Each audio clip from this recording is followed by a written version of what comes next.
ఏ మహానుభావుడు రాశాడో నాకు తెలియదు సార్. ఇది దయచేసి ఒక పెద్ద మనసుతో అర్థం చేసుకుంటే అందరూ బాగుంటుందని కోరుకుంటున్నా. చిన్న కిడ్స్ని తీసుకుపోయి, అంటే ఐ మీన్ ఊహ రానంత వరకు ఉన్నటువంటి బిడ్డలు తీసుకుపోయి హాస్టల్లో వేస్తారు సార్. 3.5 year బిడ్డను, అంటే చిన్న చిన్న పిల్లల్ని. ఇది నాకు ఇది ఏ మహానుభావుడు రాశాడో నాకు తెలియదు. మా గురు నరసింహారెడ్డి గారి నుంచి నేను ఈ కవిత తీసుకున్నాను. ఇది హృదయంతో వింటే చాలా బాగుంటుందని నా అభిప్రాయం సార్. కవిత పేరు చరా సార్.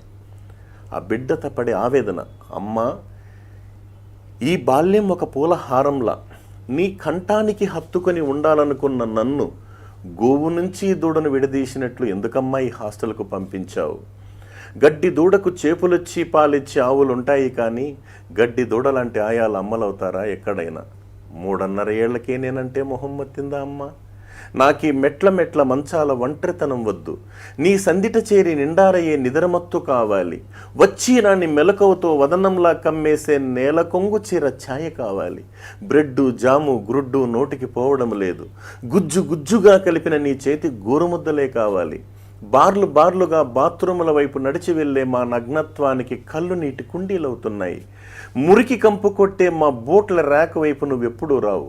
ఆఫీస్ రూమ్ కారిడార్లు అందమైన పూల కుండీల మధ్య పువ్వులా కనిపిస్తాను కాబోలు. దూరం నుంచి చేయూపి దూదెపింజలాంటి కారెక్కి మాయమవుతావు.